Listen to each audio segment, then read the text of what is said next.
Hi, everybody, and welcome to valuedemand.com. This is episode 10.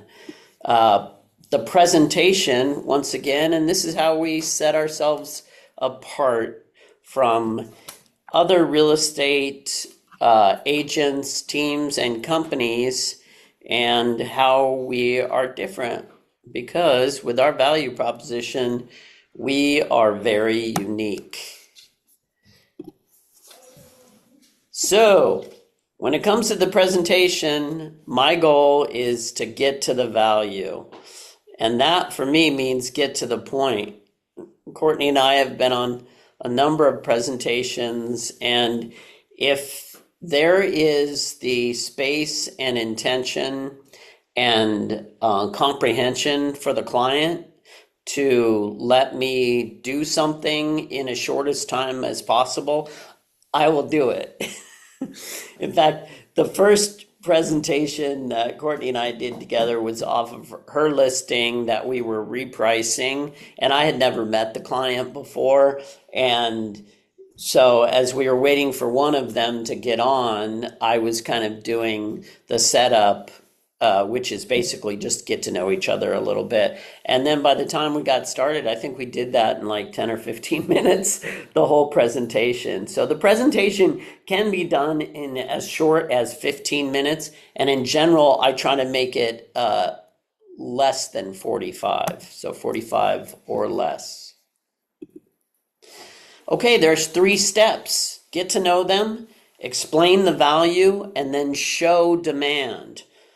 Both the demand that's in the market, the demand ratio, and also how we create demand with our marketing system. So the first step should take, anywhere from 5 to 20 minutes. And we want to understand, where they're coming from and where they're going, what their goal is. Step 2 is to explain the value. And again, we're going to take between 5 and 20 minutes to teach them appraisal and present that fully adjusted CMA using appraisal guidelines. And then step 3, we're going to show the demand. We're going to take, again, 5 to 20 minutes and show them how demand is created, what the demand is in the market, first the demand ratio, and then how demand is created using pricing and your marketing plan. So step 1, we want to get to know them.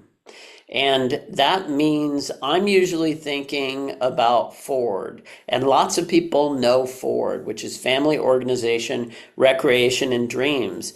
And so usually right from hello, they're either going to show us where they want us to sit, or they might ask us if we want a glass of water or kind of what we want, show hospitality. And then they'll start talking, they show us the house, and while we're walking through the house, I'm usually getting a sense of them, who they are, who their family is, what kind of things they do, what kind of jobs they have, what kind of experience they've had buying and selling homes, and then, what they like to do and where they're going, what they dream about. So the first thing I cover, the first meaningful thing, the place that I'm going is page 4 in our presentation, which is the one sheet on how appraisal is done using appraisal guidelines, the 4 appraisal guidelines, and then how adjustments work. And I found it's best to show people adjustments, live, highlighted on that evaluation that we present to them. It's just easier for them to see how they work rather than spending a lot of time explaining them up front. So I just stick with the 4 most basic guidelines for appraisal, that distance, size, time, and condition. And then I also explain to them that condition scale that we use and how it's maybe slightly different than appraisal. And then I get right into the evaluation itself. Step 2, I'm going to explain value. And that means I'm going to explain that one sheet, ask if they want the long or short answer, ask them if they know what their home is worth, highlight the adjustments, and then if they want the short answer, I'm going to just show them where the adjustments are, they're highlighted, and I'm going to turn to the back page. And typically on an evaluation, it's the subject property and then two other comparables on our CMA. So it's 3 columns. And if there's, 4 to 6 properties, comps that we're using, that's going to be probably on page 5 or 6 of the CMA. It'll come to that price. And I get right to the price. And I read the price, which on our evaluations, it says the fully adjusted fair market value of this home using appraisal guidelines is, and then the price. And I have run that verbiage by the California Association of Realtors attorneys. And I've done that because I did not want to step the wrong way and suggest that I might be an appraiser. And by the way, the PSA, the NAR, National Association of Realtors designation, pricing strategy advisor, that designation says you should use appraisal guidelines and adjustments. So I'm right in keeping with the NAR, the CAR attorneys, and what I think is important for consumers to know. So I read that price and then I'm quiet. And that's just a demonstration right now that I can actually be quiet. It was more difficult for me. I thought I had to fill the space as a salesperson. I would talk until I saw agreement on their face or their eyes light up, and then I would think, okay, I've got him. That's generally not what I find now after about a decade of running this sort of system. I actually want their input when it comes to the price. So I say the price and then I'm quiet. I am preparing to respond at that point. This is important. I'm going to prepare to respond.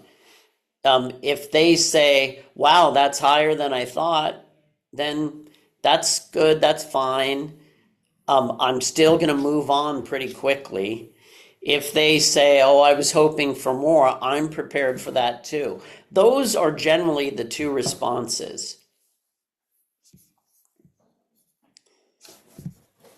And then because my thing is where it is, and then I'm going to move on. All right, so this is my typical response. When they say, I want more, because that they generally say, well, I was hoping for 1.6 or 1.7. I had an evaluation that I was doing. It was a desktop evaluation, so I haven't toured the house, but he gave me a very detailed description of the house.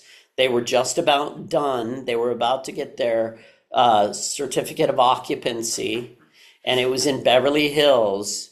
And at the time, I was in Long Beach at my house, and so he gave me a detailed description of his house, and he said, well, we bought the house for 2.5, or I'm sorry, we bought the house for 3.5.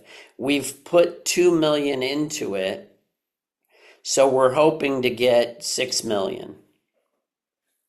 And I said, okay, and then now I won't ask him. When I actually present the evaluation to him, I will not ask him what he thinks his house is worth, because I already know he hopes it's worth what he's put into it.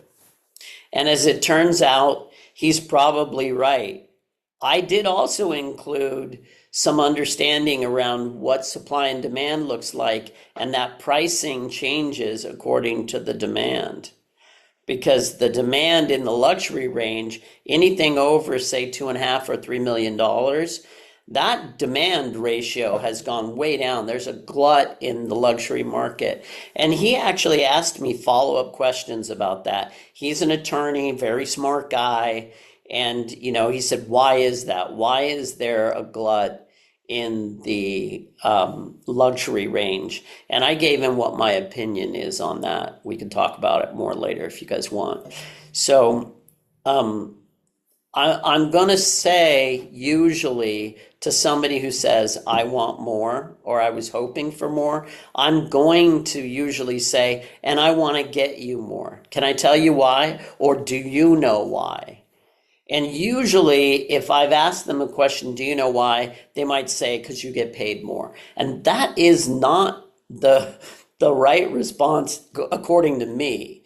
The right response from me, and this is what I truly believe, is the reason why I want to get them more is because the more I sell their home for, the more likely I'm going to get hired by one of their neighbors. And I'm going to meet a lot of their neighbors because of the marketing system we run. I'm going to meet a lot of them. They're going to see the job the team does to sell their house. And I'm going to stand a very good chance of getting hired again. That is worth a lot more money to me than maybe a few $1,000s because I've sold their house for another $100,000. And for those of you who are listening in, parts of the country that maybe don't sell for as much as we do out in California, they maybe sell for 500,000. Your people aren't usually off as much as our people are. Sometimes our people can be off by 10% in the luxury range. That means their $5 million house, they want to list it at $6 million or 5.5. So it's very important that they understand that it's in my self-interest to get them the most amount of money. That's really important for them to understand because then we're on the same page. I'm also going to start to reveal to them that price is strategy. And the way I do that is to say, well, your house would appraise for this, and homes that are sold correctly can be priced even lower and then sell even higher than what they're appraised at. And if they are, we got to make sure we have the right buyer in place. And that is a buyer who has all cash or the most amount of money down, because if they're getting a loan, they are not going to be able to get the loan unless the house appraises or they make up the difference in the appraised price. So I'm setting the table right away that they start to understand what I understand about appraisal, about buyers, about their loans. It's a very complex process that we actually don't explain to consumers, especially sellers, most of the time. So I'm going to start to bring them into that understanding. And then I might even circle back to the last time that we had such a hot market that homes sold over what they came on the market at, right? And that was 2021. We had a very hot market and homes regularly sold for more than what they would come on the market at. And you can do this yourself in any market you're in. You can go back and grab homes that sold in the last year you had a really hot market, and you could show their list price to sale price, and you can just go through the list and go, hey, this was because the demand was so high. So let's find the demand and let's create an environment of demand for the sale of your house. And that's when I also start to pepper in some of these other ideas, which I think it's my job to create panic amongst buyers. And that's a very strange thing, or an odd piece of script to throw at a seller, because panic is a negative thing. But if there's so much demand for their home, there is panic for those buyers. And they understand that much demand, that much panic, buyers are more likely to just impulse buy it and bid it up. And then our job is to make sure that home sells, right? Once we've got it negotiated to the right price, that it sells. And there's also a piece of script in our listing presentation. It actually says it in the presentation now. There are 3 prices for a home. There's what it will appraise for, what it should be priced at to get the 3rd price, which is the top competitive value. And that's what it looks like on our listing presentation, right? We show them this comparative market analysis of a home that came out at $1,502,000. The list price was $1,389, and it sold for $1,640,000. This is a very unique concept. Sellers are not explained the market. The market is not explained to them this way by other real estate agents. When they see this, it's usually the first time an agent has ever showed them this. And when we show them this, their mindset instantly changes to our mindset. And they start to go, that makes sense. And in fact, the listing that we recently took about a week and a half ago, that comes on the market on December 20th, a really odd time of the year to come on the market. She wanted $2 million. Our evaluation came in at 1.9, and it's priced at $1,850,000. And it's coming on right before Christmas. We have an offer deadline on it of December, I think 22nd or 23rd. I don't remember what it is, Cord. Do you? Is it the 23rd? I think it's the 23rd, the day before. Yeah, yeah. So Christmas Eve, we're going to be sending out multiple counter offers, and those buyers hopefully will see anywhere between 4 and 6 offers, and then those buyers are thinking in their head, "I want this Christmas present. Come on!" And if the bidding stops at 1.9, we've actually set the expectations very correctly with the seller. We told them, "Hey, the fair market value is 1.9. We got it back up to 1.9 or 1.910. Maybe it doesn't get to 1.950.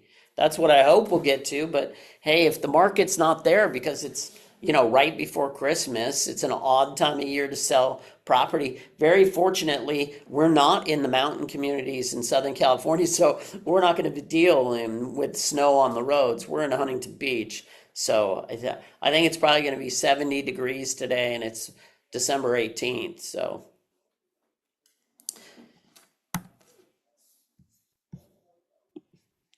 right now, 40 to 50% of the homes on the market, they're there at least 30 days or over. I just ran this stat today off our multiple listing service. These were all the homes between $1 million and $2 million. I took out the luxury because I know there's a glut, and I know luxury agents right now are just beside themselves trying to get the sellers to price correctly. I don't know that it's exactly the agent's fault, but if you keep getting the same result and doing the same thing, then it is your fault. And guess what? That's what's going on with listing agents in luxury right now. They are not making a compelling case for how to price the home correctly. And I know that because in the luxury market, I see stuff that's 20% overpriced right now. And, if I take that listing in Beverly Hills, we're going to take that listing with an understanding that it should probably be priced, I would guess 5.5 million to get bid up to 6 million or maybe even 6.5. We will see. But I'm always using this piece of script. It's better to underprice and oversell than it is to overprice and undersell. And that listing we took, Courtney and I are 2 months into a farm that I haven't been in 10 years. And that farm, maybe knows me, doesn't know me. I never met this seller before. In fact, Courtney met them when she walked up to the door. We did the evaluation. We came back and walked them through the evaluation because it's complex enough that they deserve a good explanation of why we came to that price. Right from the evaluation, we feathered in the presentation, so we went right to step 2 and then said, when do you want to sell? That's step 3. And they said, probably March, February or March, maybe April. I thought, we might come on as soon as February. We talked about that a little bit. And then asked them, when do you want us to contact you next? And they said, maybe a month from now. But then they called us, what, a week or two later, Courtney? They texted us. They didn't call us, they texted us. And first they asked for my business card. And I was like, business card? Why? Excuse me, who uses business cards anymore? And so I sent them a digital copy of it. And then from there, they said, we found the home of our dreams in southern Utah. We need to sell this vacation home now. And so we went right to it. That's how we end up with a listing that's going to go into counter offers on Christmas Eve. So they understood right from the beginning it's better to underprice and oversell than it is to overprice and undersell. Underprice and oversell rather than overprice and undersell. I don't screw it up when I say it, but I think I'm talking so fast that I probably reverse those around. Courtney, what was one of Bridget's big complaints about the last property they sold? That it was on the market for too long. That it sat on the market too long. Do you remember how long it sat on the market? I think she said 2 months, right? I think it was 2 or 3 months. So apparently, sellers don't like it if it sits on the market and they're in limbo and they're going through stress because they don't know if they're going to get to do what they want to do, right?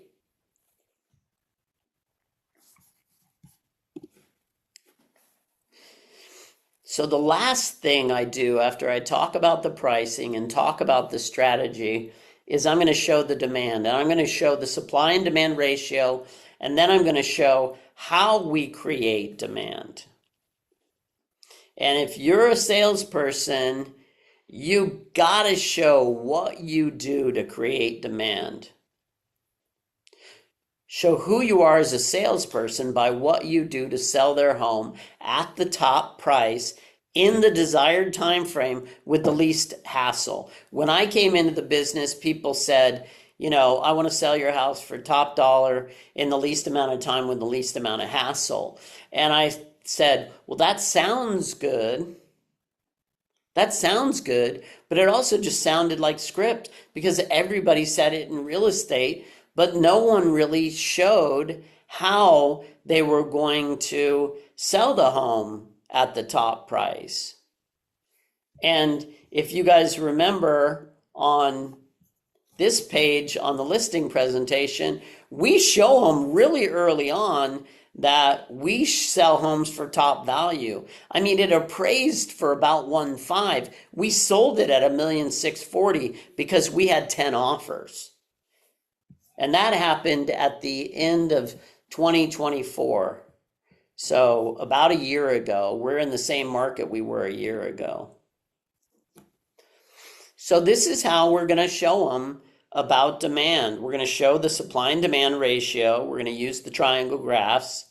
We're going to show them what we do when we list the home, how we create demand, the online marketing, the home warranty we use, and the grand opening strategy, and then our exclusive programs. So these are 3 different pages on our listing appointment. Our listing appointment right now is anywhere from maybe 13 to 16 pages, depending on what we include in there. We slightly tweak it depending on who we're talking to. If I'm talking to somebody who knows me really well, I might throw out some of this stuff because they're hiring me, and I may leave it in there. The first page of our listing presentation shows we're a team, so it shows Stephanie, Courtney, and I on the team, and our lender. And I generally will race right past that, unless it's somebody like Bridget and Steve who they don't know us at all. They met Courtney for the first time, I don't know, not even a month ago now, and um, I had never met them, even though they had owned the home in our farm since 2014, because we just started farming there 2 months ago. I don't know them. We're just getting to know them now, but they know who we are. That's the important part. They know who we are. They know we're strategic. They know they've never seen anything like this. Their last listing presentation looked nothing like this at all. And the goal for me is to get to this page.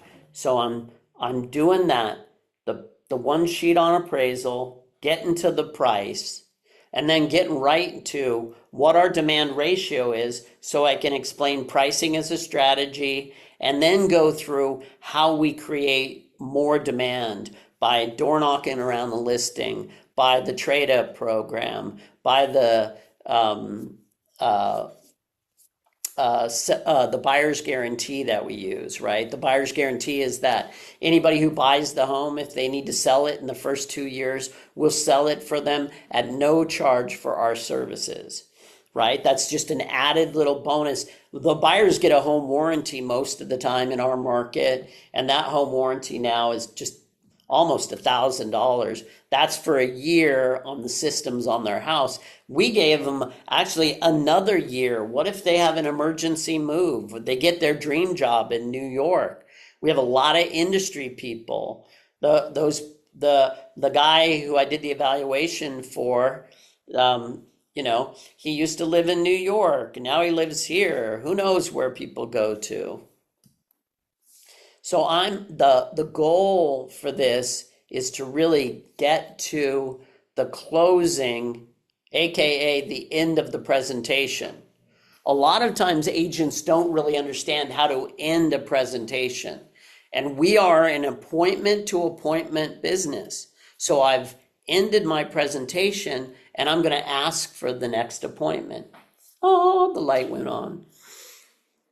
And so that ask is, when is a good time for us to have your grand opening? And I asked them that on this listing that we're about to bring to the market on Saturday in a couple of days. And they said, well, we're going to come back one more time for the kids. They snowbird out here. They're from Utah. And so they're bringing the kids out to the beach house with the pool, sunny, beautiful weather. And so that's something that I'm not going to try to argue with them and say, oh, you should bring it on now. I'm going to say, okay, I understand that. It just so happens that that wasn't a real obstacle because they're like, nope, we're selling now, because they're going to 1031 out of that vacation home into this new dream home, right? Family, organization, recreation, dreams. They didn't tell us this dream that they might have of moving their vacation home closer to them, because now this new dream home is in southern Utah. And so that is going to be probably, I would guess, and we're going to see them today, so we'll probably talk to them about it. I would guess that they probably, it's more convenient for more of their family. They have lots of kids. It's more convenient for more of their family to get to that vacation home that's closer. I can't wait to see if I'm right. So that is it. We have about 20 minutes left, give or take. And I gotta expect that Courtney, you might have some thoughts. You might have some questions. While you're thinking about that, I have a question for Stephanie. And Stephanie works primarily on the marketing and the database side of our system. Stephanie doesn't door knock regularly like Courtney and I do. It's just outside of her most natural behavioral style. And and and Stephanie does a great job at the marketing stuff. In fact, dun dun dun dun dun dun dun dun dun. Stephanie, I'm going to change my background and give us none. Stephanie created our new open house board that shows our value proposition and commonly asked questions like what's my home worth, something about the trade up program, and it's all got a QR code on it that you maybe here I'll tilt my Zoom camera down. There's the QR code, and that leads back to our Brivity website that coordinates with our CRM too, and Stephanie's been doing a great job with that. Thank you, Steph. So this is,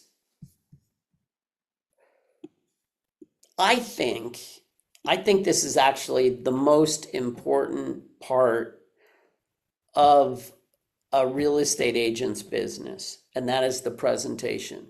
I think it's more important than prospecting, and I think it's more important than closing. Those are the three main pillars of real estate, right? Prospecting, or marketing, but any marketing or lead gen, prospecting, anything in that realm, getting the business. Yes, that's totally important. But I find that people don't really want to get the business unless they know that that presentation that they're going to have to sit down and give, no matter what, at the bare minimum, it's going to be a conversation around the price you're going to put on the home. That's people I know. They already know, like, and trust me. They've sold houses many times. I've been in listing presentations where I bring the folder and the folder doesn't even get opened, where the folder just sits there. I don't go through all this. And they go, and I go, what do you think your home's worth before we get started? And they said, well, we think it's probably worth maybe 1.2 million, but really we're waiting for you to tell us. And I said, they might be close. And I might go, yeah, you're pretty close.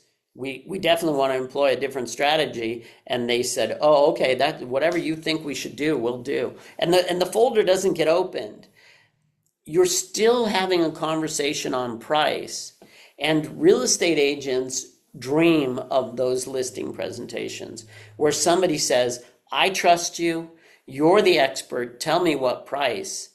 And most real estate agents go, great, I'm going to defer to the lowest price, knowing I'm going to try to get you multiple offers, and we'll see what it gets bid up to. Hopefully, they're not a real estate agent who does not have their client's best interest in mind. I know those. I took a listing recently from somebody else who took that listing at 1.5, and they tried to double end it inside their own office at 1.5. Well, we have that thing in escrow right now, and it's going to close beginning of January, and it's going to close at $1,750,000. They were going to willfully take $250,000 out of that client's pocket, and that is not the way I roll. And when people know, like, and trust us, that's what they expect from us. It's just all the people who don't know, like, and trust us, when they hire us off the farm, they have to see that we have a very precise understanding of value, a precise understanding of the right plan to get them multiple offers, get the house competed up to the top price. So, Steph, here's my question for you, the person who is least engaged in the day-to-day operations of sales, aka talking. You just don't talk to people you don't know about real estate most days. And Courtney and I talk to people we don't know about real estate all the time. And so my question is, Steph, if Courtney and I were trapped and we couldn't get to the listing presentation, how long would it take you to be able to deliver our value proposition, aka the seller's guide to success? How long? How long would it take you before you can deliver this? I think after watching you guys go over it a couple of times, like now I feel a little bit more confident to be able to do it. Yeah. So yeah. Yeah, I think everybody who's going to watch this video later, Hmm. they're actually going to see you and they'll understand your behavioral Hmm. style. Because real estate agents, like we just are around people so much that we just start to understand and observe behavioral styles. We know who we're talking to. You are definitely um, friendly, outgoing, and you are also careful about what you say. And you don't want to express something unless you can express it confidently. Hmm. And that's a little bit different than, say, you know, Courtney. Courtney's more likely to be friendly and outgoing to most people, and she exudes a certain amount of confidence. Hmm. And Courtney Courtney is Courtney's already an excellent real estate agent. After 2 months of door knocking and probably about 5 or 6 months on the team, really an excellent salesperson, great at making people comfortable. And her next step is getting this presentation down, right? Because Yes. who knows when I'll be trapped somewhere else and I cannot do this listing presentation. So how much longer will it take you, Courtney, to be able to do what I do? You've watched me do this, I don't know, 6 times now or something like that. My light went off in my office again. I think I'm very close. I just need to actually sit down and practice with somebody, but I think I'm getting close. And if you could only practice delivering 3 pages, which 3 pages would you deliver? There's no right or wrong answer for this. It would be the appraisal guidelines and the pricing strategy. I don't know if that's the name of the page, but I can't remember the name. I can't either. But This yeah, one, demand creates value. yeah, like the appraisal guidelines, how we price, and probably our marketing strategy. Hmm. Like one of these 3 pages. I I would probably talk about the exclusive programs. Like Mm-hmm. if you get the pricing, the demand ratio graph page down, and the exclusive programs page down, I I think it'll lead you right to the last page, just like, hey, when can we schedule your grand opening? Yeah, and I have those down in my head, so it's just Nice. Yeah. verbally. Yeah, good. Well, that's important. So you just need to say them out loud a few times, right? Yeah. Um,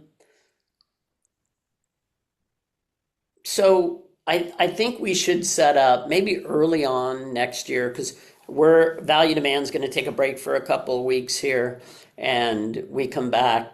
I think it's the 8th we come back because the 1st is a holiday as well. So we come back on the 8th, Thursday the 8th. So, do you think maybe we should do a role play that day for Value Demand, Courtney? Like you be the agent, and I'll just be a a guy you've met, right? I'll be I'll be somebody like Blue, right? So somebody like that you met, you toured the house, you did the evaluation, now you're coming back to present it. And you know, if you do the one sheet on appraisal and then this exclusive programs page, just those two, if you have those down, then we'll just role play through those. How does that sound? Yeah. Yeah, that's good. And you won't know a lot about me, so you're going to have to ask me some questions. And I'm going to be a real person that I know. And then we'll see how it goes. It's going to be live on camera, Court. It's That okay. that I've done will that before. that will add a very real element. Uh-huh. So I want you to pick a house out of the farm, right? And do the evaluation on that house. You just have to, I promise I won't do an evaluation on it, so I'll be in the dark, right? And you just send me the address, I won't do an evaluation, and then we'll pick it up. Cool. Do you have any questions to prepare for this? No. This is, are you sure? Yeah, I'm This, gonna just wing it. But well, you're not going to wing it because you're running a system. yeah. But this is the best way for you to feel that pressure of a live situation. Because, Courtney, this is why agents fold around pricing. They don't do a good enough job expressing their expertise and their commitment to selling for the highest price. Because they don't do those two things and they just argue about value, they're going to give in to the seller so they get hired. And then they have something that's overpriced and it's just going to help other homes sell. There's a listing in the farm. It came on the market the same time we did. I think it came on 2 days before. We're priced at 1,850,000 at 2,400 square feet, give or take.